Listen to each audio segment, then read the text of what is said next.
Looking for the gift that keeps on giving?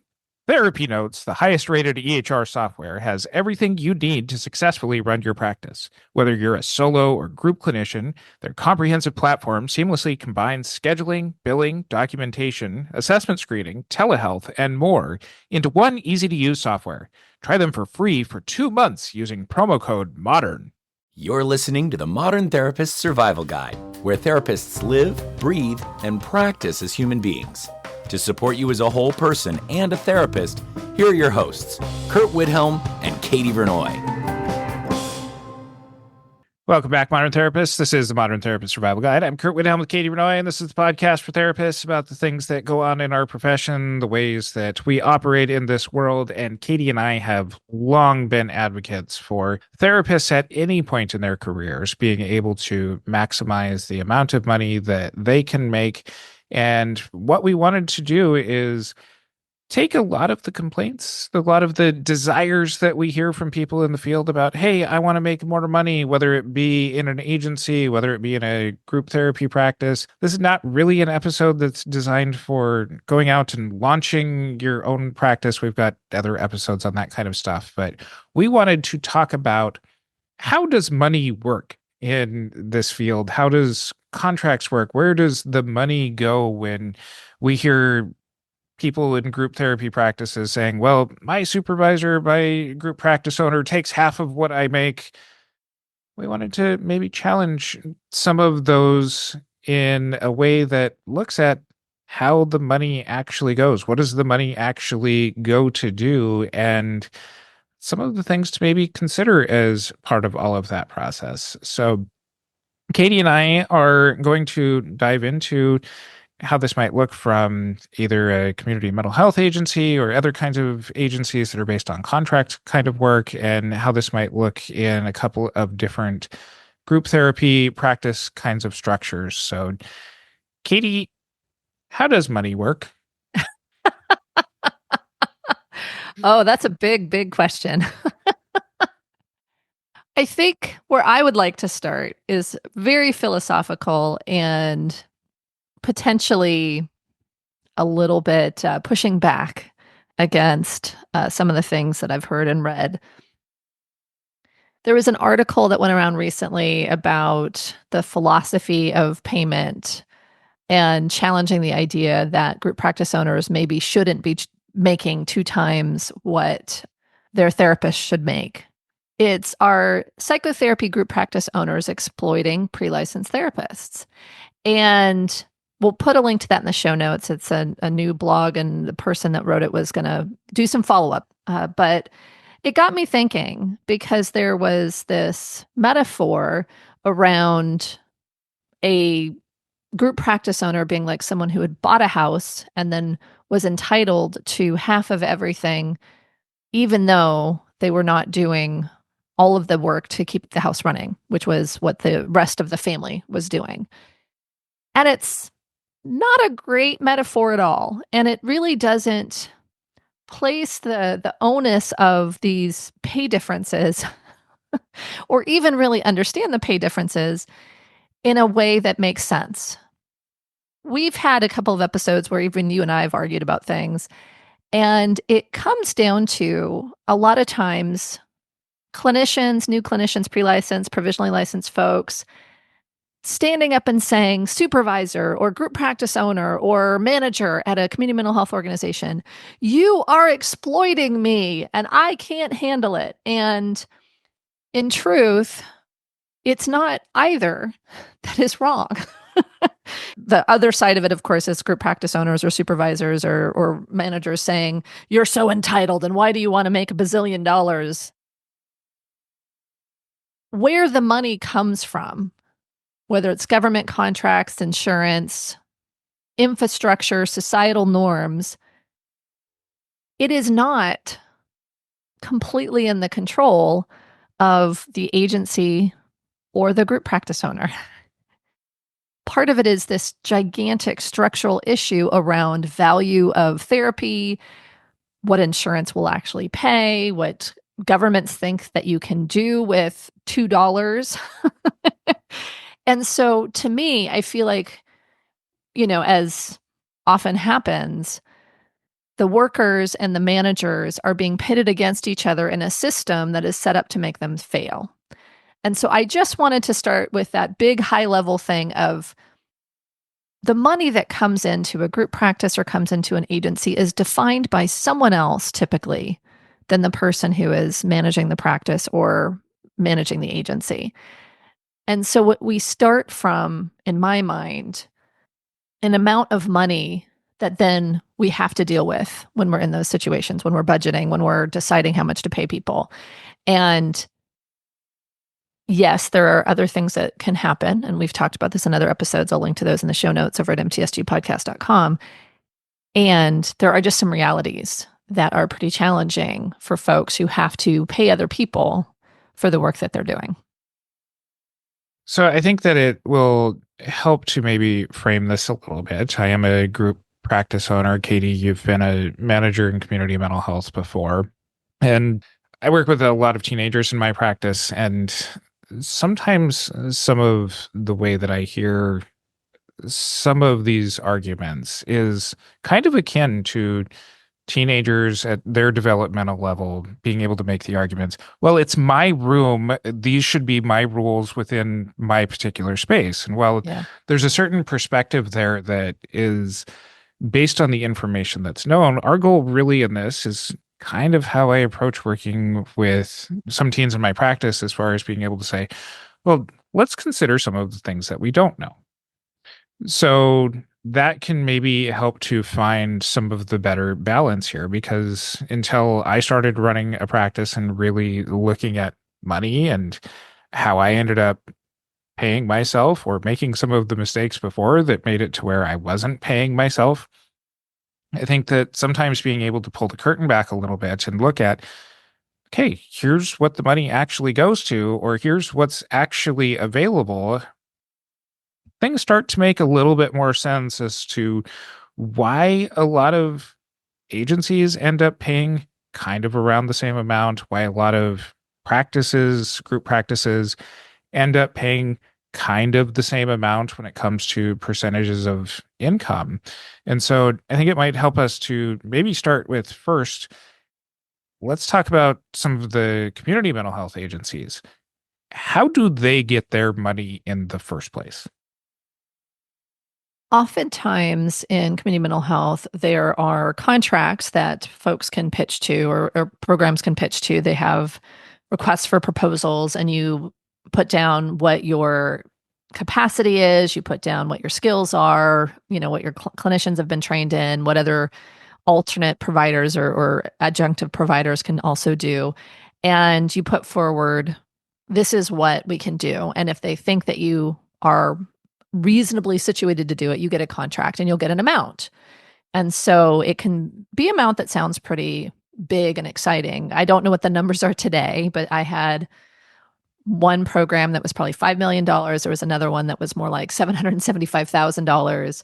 And you start going through and identifying where that money is going to go. And it actually works two ways. One is you have to use the money for the stuff and the program. So you're paying the clinicians, you're doing all those things. But then there's the overhead of rent and liability insurance and all this stuff. And we'll talk about that more in group practice because you have more of a handle on that for those. And I think those are similar expenses. But there's also this weird part that's, in fact, kind of similar to private practice in that you get up to the amount that you have been promised.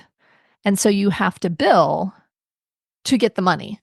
And so folks get very upset about productivity standards. But if we've budgeted for this program and we need you to bill a certain amount, if you don't bill that amount, we don't get the money, we can't pay you. And so it's very interesting to see how that works. And I will stop here because I don't want to bore people. But it's oftentimes, I felt like, when I was doing this, and especially when I had the smaller budget, we were playing chicken with the number to try to get as close to the number without going over it. Or if we went over the number, seeing if we could get an additional little bit of money to come in. And that worked a couple of times and did not work other times. And so there was times that we billed for services that we actually didn't get paid for. And so in the nonprofit agency world, the money is set. You try to budget as best as you can. And there were some agencies that budgeted to the best clinicians, best week, which was unreasonable for everybody. And some agencies that actually budgeted based on reasonable productivity standards and were able to have things be a little bit more reasonable for the clinicians. And so it really comes down to how well budgeted it is. And there's not much you can do after you've started the contract year, the fiscal year, to shift any of that stuff, except try not to have people turn over, which is a huge amount of onboarding costs and all that kind of stuff.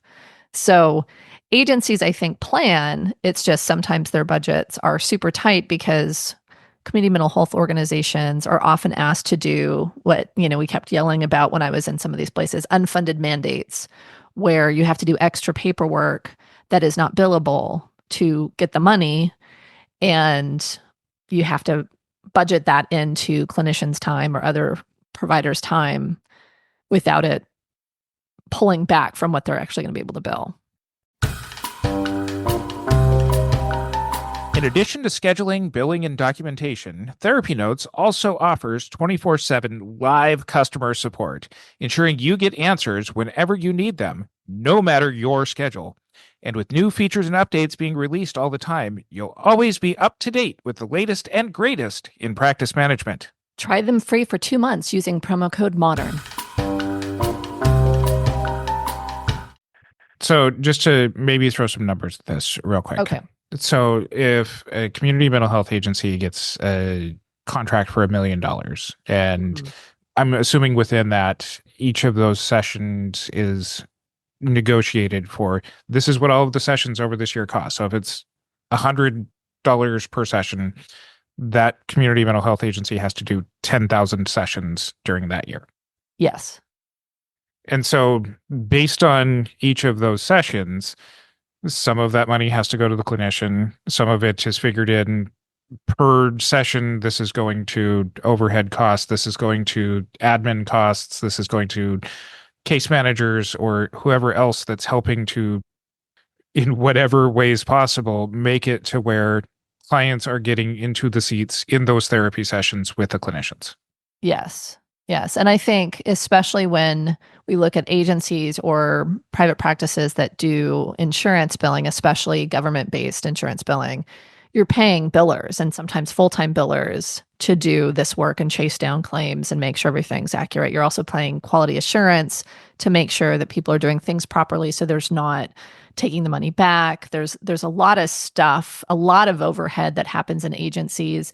And so it can feel very onerous on the clinicians who are doing the work because they're the only ones who are billing. Everybody else is doing work and getting paid regardless of productivity because they're doing work that supports getting paid. They're just not doing the work that actually you can get paid for. If it's not managed properly within the system, the clinicians who are working so hard to try to build this stuff can feel really put upon because the weight of the agency is resting on them. And there's not a real understanding or a support in I think, the worst run agencies that these clinicians need to be set up for success because everybody else's salary relies on them. And there doesn't seem to be felt an appreciation for that. And we come back again to why are supervisors making more? Why are managers making more? Why are owners or CEOs or whatever making more? And it's something where if people don't agree that as you continue forward and you take on more responsibility and risk, that you should make more money, I think that we're not going to convince them that this is reasonable. Okay, so I know this is an audio podcast, but I'm going to throw a couple of other numbers out here.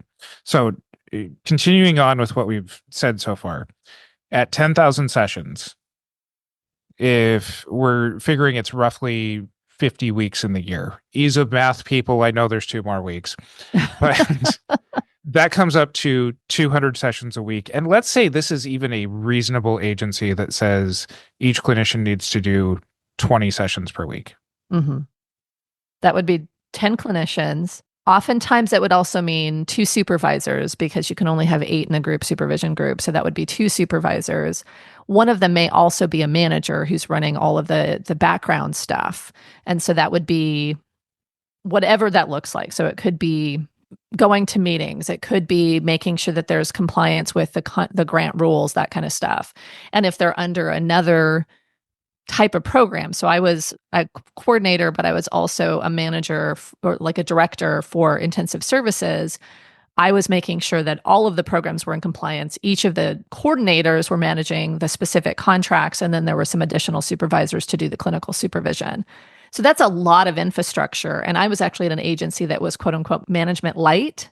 There was only one or two levels above me. And and I wasn't the end all be all. I was running a division, but it was not huge. It was, $5,000 or $10,000 by the end. And so it's something where all of those folks need to be paid. You want to have sufficient pay for the amount of knowledge and work that's being done, as well as the risk that's being taken. As a director, I think I had 40 clinicians underneath me, and they all had probably 15 to 20 cases.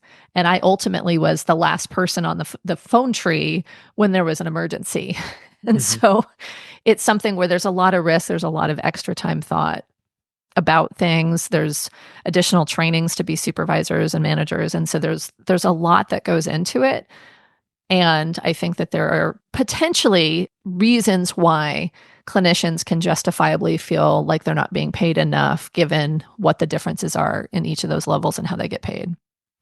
So I've got my calculator out here, and in the example that you just gave, minimum of at least 3 people in addition to the direct clinicians, the direct service clinicians, as far as supervisors and admin. So what is starting out as, well, there's 10 of us and $1 million, and if we split this all equally, we should each make $100,000. But with just 3 more people, everybody's salary immediately drops down to about $77,000. And that's not including additional overhead like rent and EHR computers systems and electrical and and taxes and all of that kind of stuff. Yeah.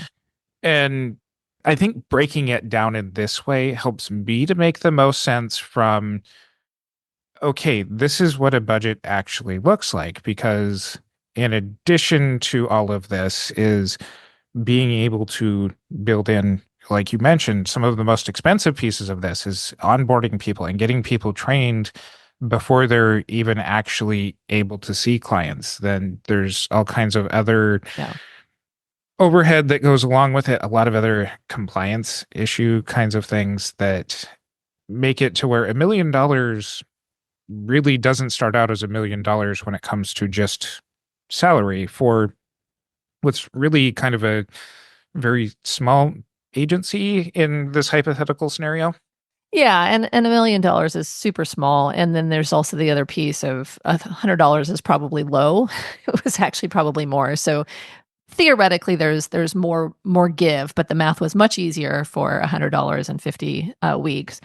But my experience of it is that there are agencies that will put less into their infrastructure, so less billers, less folks who bill less per hour, so case managers or skills building workers. I forget the names that we had for them. I think one of them was like family advocate or something like that.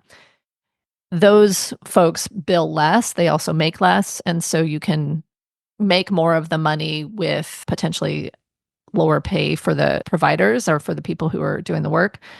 But when you don't have case managers, when you don't have dedicated billers, when you don't have sufficient administrative assistants, I had clinicians who were sitting by, this is how old this was, but they were sitting by fax machines waiting for paperwork to go through. And obviously that's not billable. And so they were still held to a productivity standard, but we're doing some of these additional admin pieces. That's not helpful. But eventually I was able to convince them, get admin, it'll help us bill more. But some agencies are a little bit, they're not seeing the big picture, and they're not able to identify like, oh, spending a little bit of money here can actually improve a lot of things. But why don't the agencies just ask for more money in these contracts? They do. They do ask for more money, and oftentimes they are told, you get what you get. Part of the, at least on the community mental health side of things or government contract side of things, that this is really knowing how and who in the government to advocate for. Sure. Katie and I have spent a number of years going to DC to lobby, Congress people on getting MFTs eligible for Medicare reimbursements. And it took a very long time to get there for us to find out that on an individual level, at least where you and I practice, Yeah. it is not something that is even close to kind of the rates that end up making sense for either you or I. Yeah. But when it comes to things like county contracts, kinds of things, at least here in the Los Angeles area, we're not going to go to DC to advocate for better money for Los Angeles County mental health funding. That would be to our county board of supervisors, which And is potentially Sacramento. and potentially to our state reps in Sacramento, but really being able to look at a lot of the advocacy work to get bigger contracts is year after year involvement in advocacy that guess what? If you're seeing all those clients for less than that $77,000, you're feeling, hey, I don't have the bandwidth to be able to do this. And it becomes kind of a system that ends up getting stuck in itself just to be able to say, all right, here's the money that gets pushed to mental health. And at the end of the day, the voters that are voting for me in these positions, they're more concerned about getting people services, not necessarily paying the clinicians more. Well, and I want to make a point there because I think it helps to give a little bit more context. One of my jobs as a director was going to meetings where we advocated at the county level. And that was part of what I got paid to do. So agencies, while they may seem like the devil, are in fact trying to work to get more money into the agencies and trying to, at least to a certain extent, get the best clinicians they can who are going to know how to do the paperwork, who are going to keep the clients, that are going to do high quality work and not increase liability. And they have recognized at different points throughout the years, we have to pay more to be able to get the best clinicians. And so we need more money. So they are also advocating and potentially have high level folks who are the person who was CEO when I was there was going to Sacramento and advocating for different taxes to be put into mental health money and that kind of stuff. So agencies aren't wonderful all the time, but part of it is that they have limitations and they are actually on the side of paying clinicians more, maybe not as much as you want, but they're trying to do the work. So switching to group practices, I don't think that it's necessarily all that different. It's just where the money comes from that ends up potentially being different, whether it be group practices that are based on insurance contracts that are Sure. in kind of some very similar ways based on pre-negotiated rates and referral places. Other group practices like mine that are entirely out of pocket, that it's all fee for service. There aren't necessarily contracted rates. Some of the things that go into budgeting is planning ahead to be able to pay clinicians during slower times of the year. For example, our practice that works a lot with teens and families, when it's not the active school year, people tend to go on vacations. They tend to not have the same kinds of pressures that being in school ends up bringing as far as stressors. So part of being able to pay the bills during the slow months is being able to spread out some of the money across time. And part of that goes into budgeting as well. I think it's also something where most group practices tend to pay. I'm going to talk about this from an employee end rather than an independent contractor end, but most group practice owners, they pay around 50% of what a clinician's income is based on the clients that they see. Depending on where your jurisdiction is, sometimes it can be here's just this straight, here's 50%. But in some jurisdictions like California, our Department of Labor ends up making it a lot more risky if you're paying people just on a fee split percentage. And so some of the algebraic math that goes into thinking about this is computing into here's what this might look like based on hourly rate, and that is based on looking at how many clinicians in the past have been able to look at some of the income numbers. There's also in group practices that might be kind of smaller or boutique kind of practices, there's a lot of running behind the scenes kinds of things. I know that a lot of employees care about their jobs. They care about the clients that they work with, but it's the extra stress that goes into who's ultimately responsible for paying rent. In my practice, to provide my clinicians with the most amount of flexibility in being able to schedule their clients and being able to help assign clients to them, not only are we paying for rent when you are actually seeing clients, but we're also paying rent to keep those rooms flexible for you to be able to schedule clients.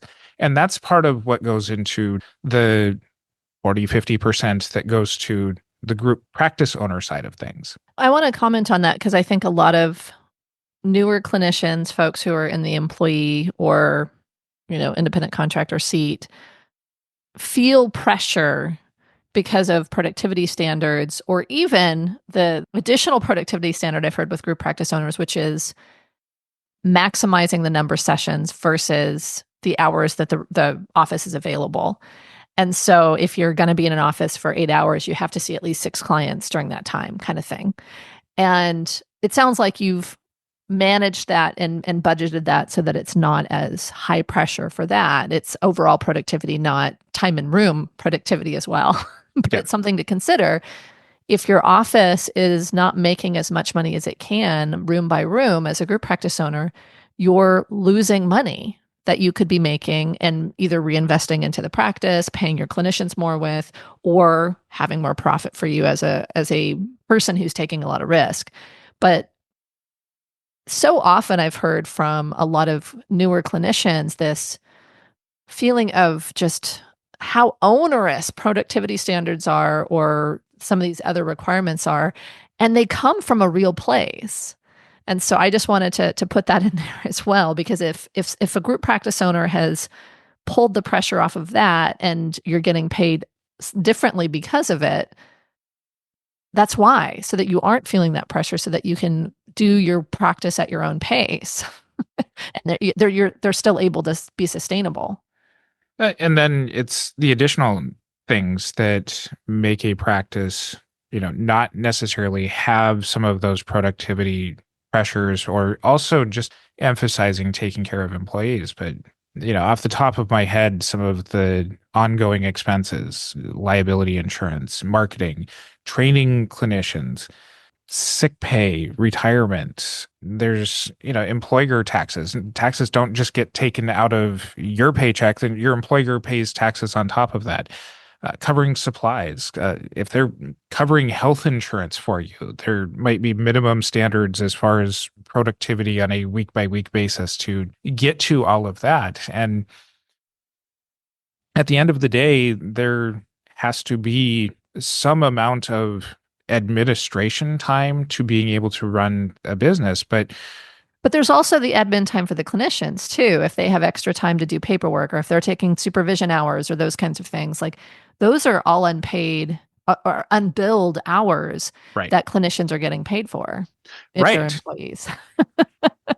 And well, as an employee, your flexibility to be able to go and find another job. But, the most recent lease that I signed was for 5 years. This is Yeah. a 5-year commitment that is going to be something that the risk ends up getting shouldered by the group practice owners. Yeah. Going back to the article about taking advantage of pre-licensed therapists. Yeah. I think that the angle that it was coming from looked largely at group practice owners who are maybe not putting in work, kind of almost akin to like apartment owners who just hand everything over to a property management company.